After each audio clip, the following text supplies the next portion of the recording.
What's up, everybody? Welcome to Move the Sticks. DJ Bucky back with you. Buck, how's it going, man?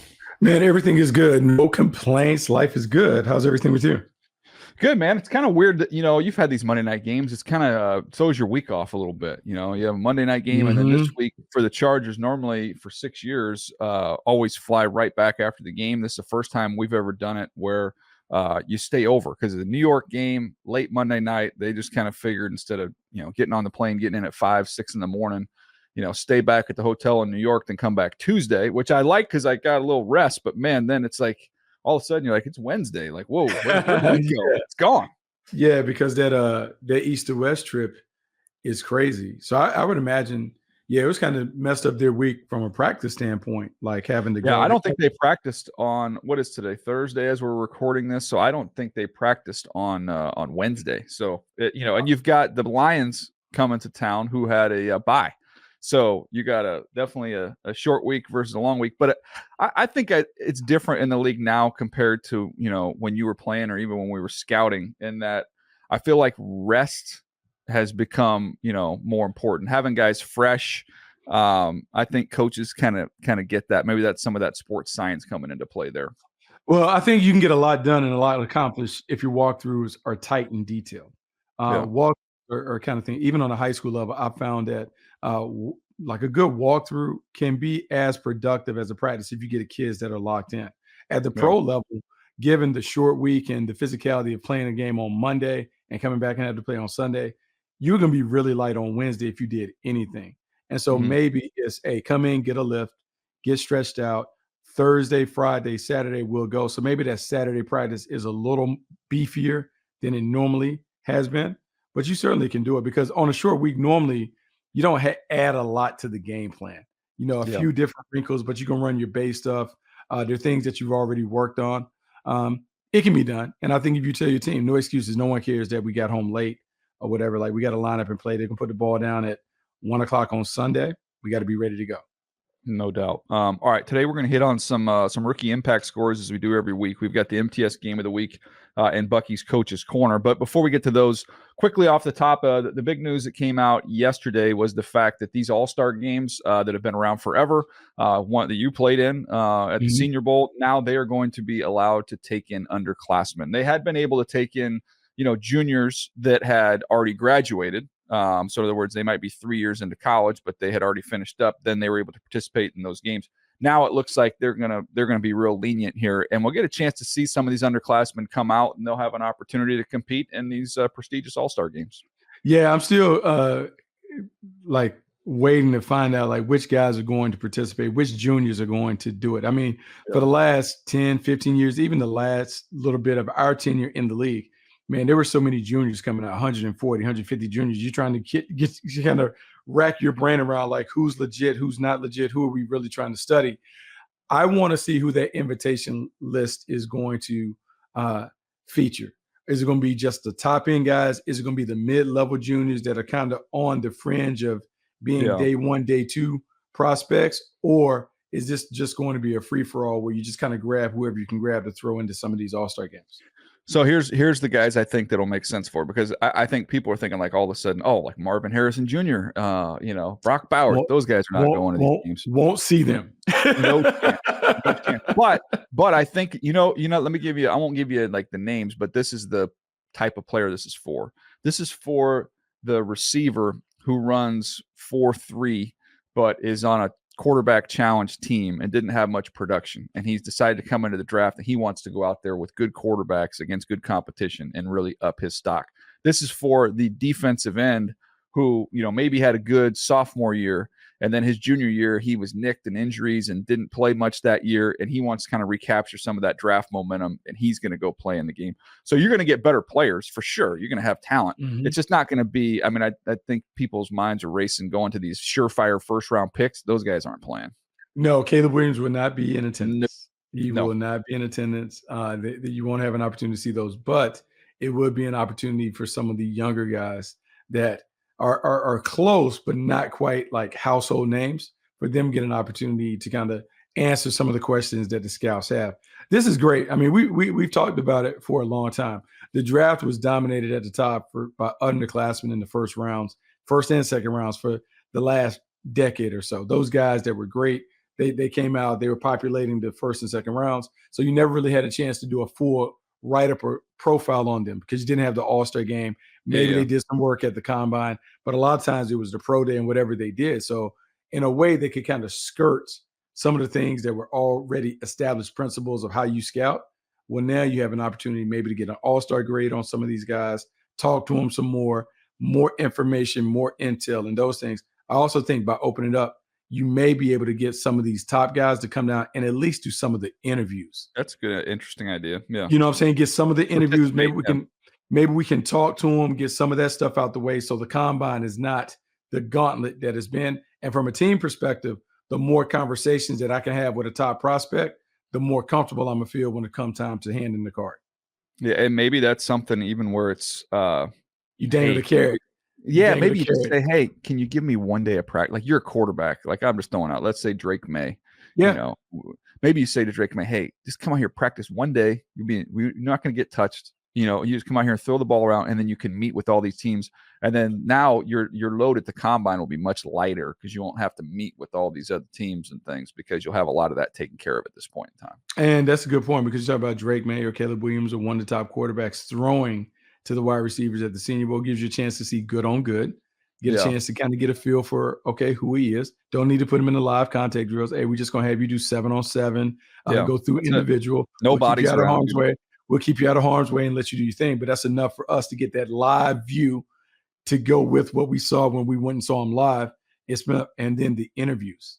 Being able to interview him, being able to watch how he learns a playbook, like the little small install that you may put in.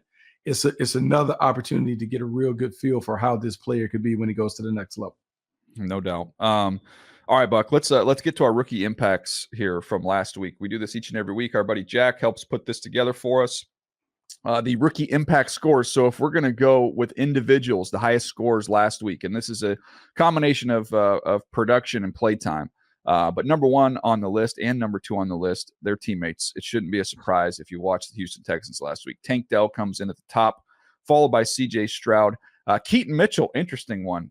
Big time performance from a little guy, undersized. Pulled up his notes the other day, but with the Ravens, big time speed back. He popped a little bit, so he's next. Followed by Luke Musgrave, the tight end with the Packers. Will Levis, it was a loss against the Steelers, but played well. Another quarterback in Aiden O'Connell with the Raiders, and then Darius Davis actually with the Chargers, their returner out of TCU, who took one to the house on a big punt return against the Jets. Yeah, look, first things first, I think we always start draft conversations with the quarterback. And so there were three quarterbacks that were on that list: C.J. Stroud, Will Levis, and Aiden O'Connell, respectively. C.J. Stroud, we've talked about him, his ability to bounce back from he hit it out the park early. The league adjusted to him. Then he's adjusted to the adjustments, and he played well. 470 yards is absolutely ridiculous. Will Levis, got to say I'm more impressed with Will Levis than I ever thought that I would be, seeing him in the pros. It goes to show you that guys can be developed at the NFL level. There's an interesting article on ESPN.com about how they got Will Levis ready for his first start, how he took extra reps in practice, some on the side field, some with the practice squad players running through the script that Ryan Tannehill was running with the starters, and how it was this concerted effort to make sure that he was going to be ready when he got his opportunity. I think we've seen that. He has played much better as a pro than I would say he played as a collegiate. And so that goes to the coaching with the Titans. And then Aiden O'Connell getting his opportunity. You saw him firsthand early, got sacked 7 or 8 times, or however many times he got sacked. Khalil Mack got him 6 times. Yeah. You know, the first time around. But DJ, Antonio Pierce takes over. First move he makes, he names him the starting quarterback. The energy that you saw from his teammates, it must have been very obvious on the practice field that either he was more talented than Hoyer and Garoppolo, or he had more juice or something, because Devontae Adams, Josh Jacobs, all these older guys, Hunter Renfrow, all were raving about him.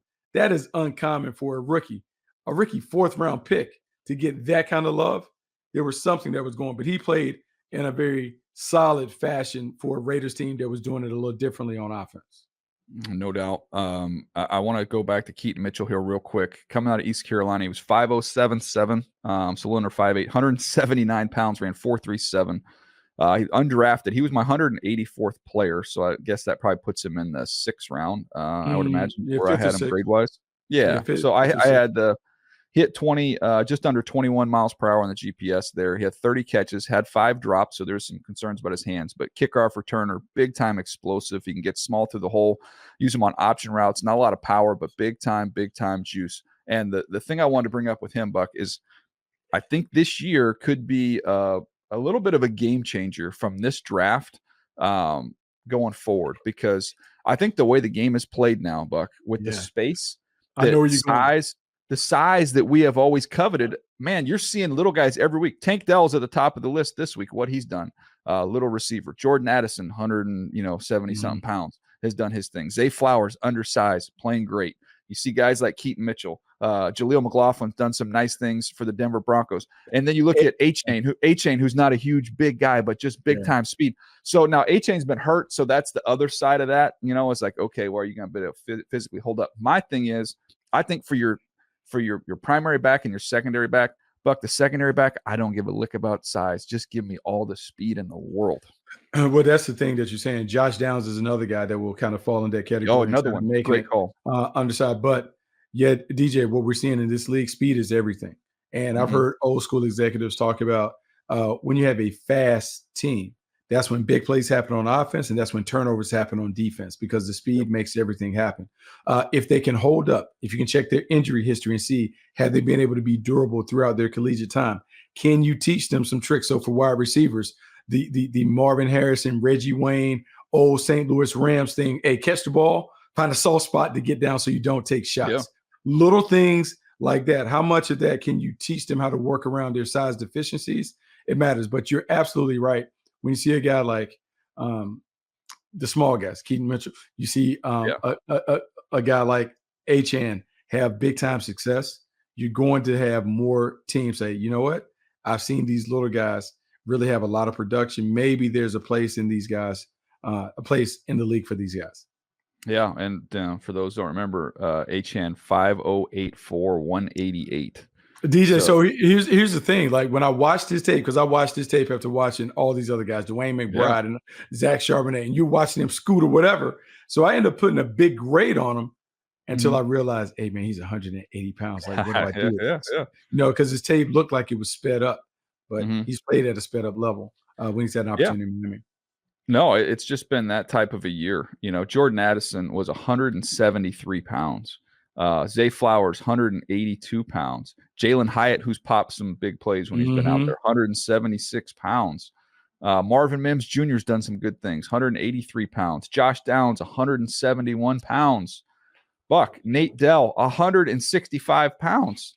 Like, this is, I think this is kind of a game changer year.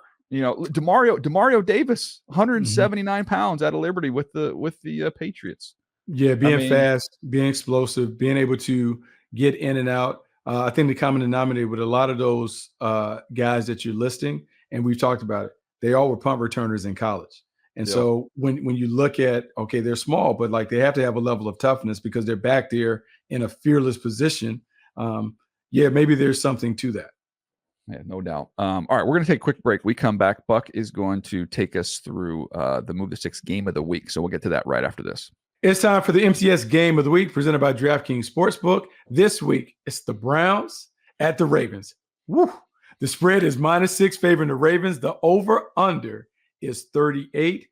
DJ, this is one of the games that I am really excited to see. We talk about all things in the AFC North, talking about just beating you up, the bully division, how they like to play. You've been on both sides of this rivalry, so you certainly understand it.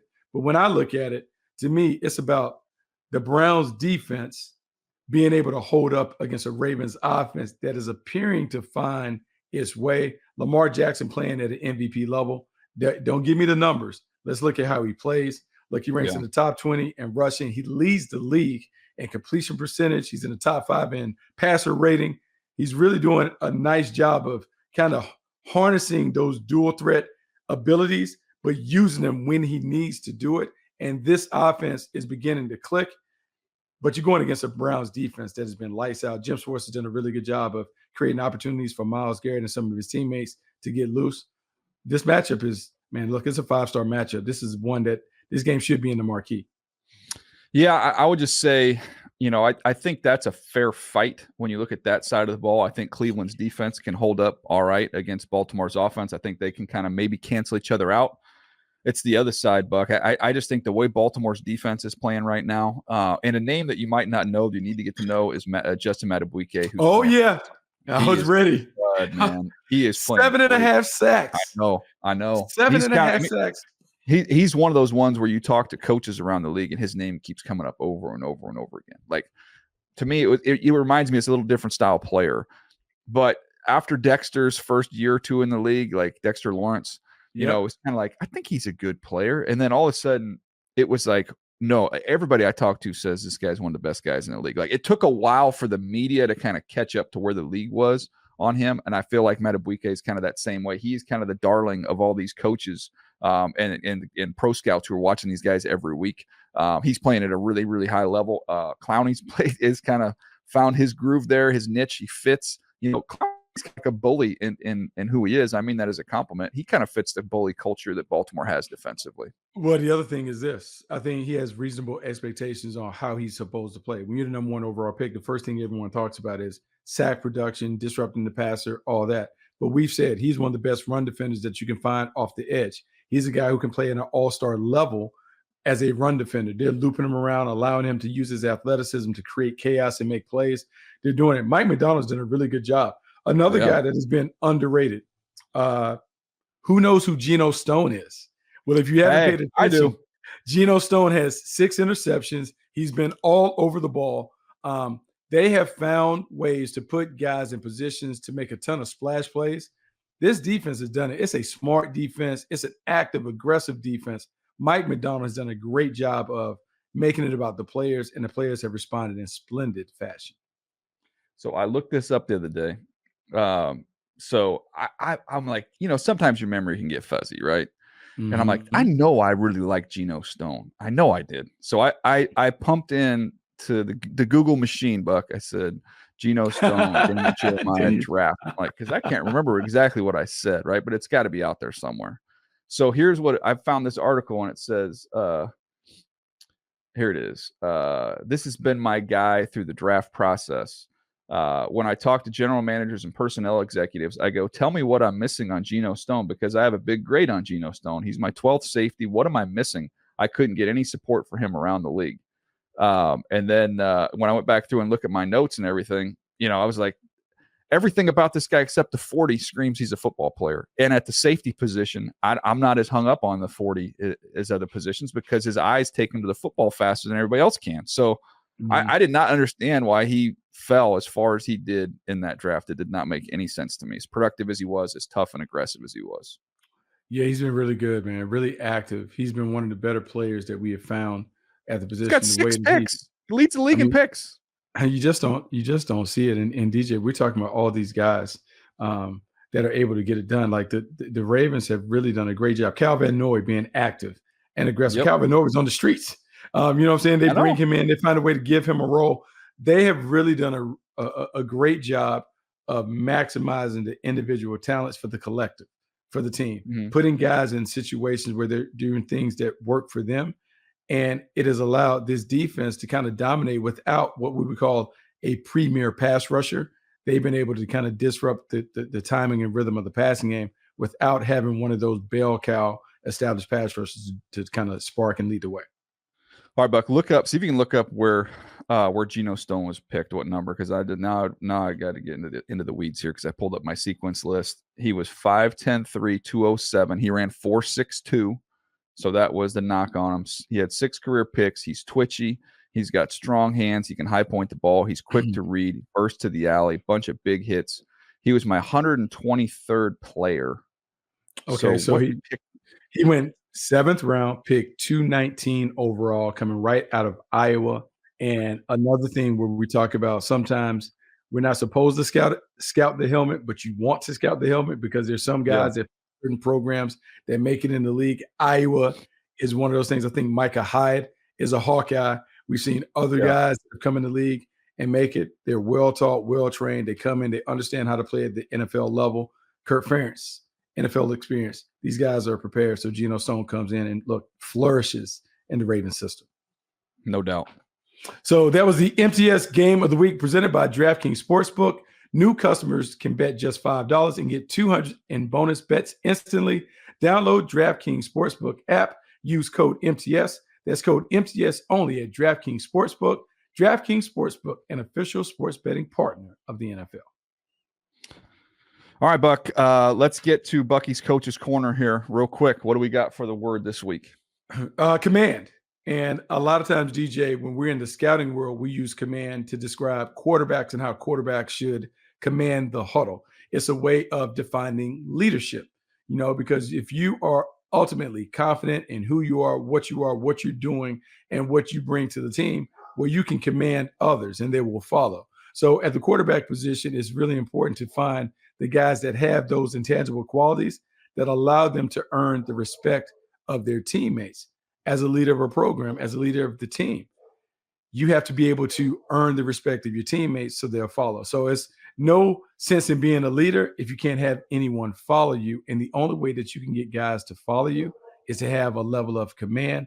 That command not only comes from experience, it comes from expertise, knowledge, wisdom, and all those things. If you're going to be a leader, you have to master the art of being in command. And being in command doesn't mean being a dictator. It means the way that you lead, the way that you bring others with you on the mission. All right, real quick here. Command and presence. I think of those words kind of being related. How would you view that? No, I think it's everything. I think it's the way you talk, the way you walk, the way that you act, good and bad. In good times and bad times, how do you carry yourself? Do you get too high during the good moments and too low during the bad moments? Or can you be an even-keeled leader that handles good and bad without really changing? The best leaders have that ability where they have a calmness about them that no matter what's going on, they're able to stay focused on the next task at hand. It takes a level of command to be able to do that, but people respect your ability to kind of stay even-keeled, and that gives you the ability to have command over a small group or the entire team when it comes to leadership. Yeah, I'm big on a couple things in that regard, which is not as common as it used to be with young kids as they're coming up through college. And that is eye contact and a firm handshake. And people say, that's corny, that's cheesy, give me a break. What does that mean? I'm like, no, there's something about that. You get into a huddle, you don't have your head down, you got your head up, you look guys in the eye, there's a presence, there's a command. It's not only in your posture, it's in your voice. It's how you meet people and greet people. I think high school coaches, I've been around a couple of them. I love the fact that every day after practice, they make the kids go up to the coaches, give them a firm handshake, look them in the eye. Yes, thanks, coach. Good day, coach. See you tomorrow, coach. Like those little things help grow your confidence, help grow your presence, help grow your command, which I believe is important, man. It's an important factor. Yeah, it is certainly an important factor. And it's one of the things that when we're doing the evaluation, particularly of quarterbacks, and I would say other leadership positions like Mike, linebacker, and safety, do they have the ability to have command? Do the guys respect him? Do they understand what he's dealing with? And does he have the ability to take that leadership and put it into action? It's an underrated quality, but it's one of the most important qualities that leaders can have. No doubt. Well, there you have it. That is Bucky's Coach's Corner for this week. A little bit shorter on the episode today, but appreciate you guys hanging with us. We will have another one tomorrow, which is going to feature someone we've been dying to talk to, Mike Norvell, head coach at Florida State, who's done a phenomenal job with that program. Excited to visit with him. You can be on the lookout for that podcast. That'll come out tomorrow. So that'll do it for us. Appreciate you guys. We'll see you next time right here on Move the Sticks.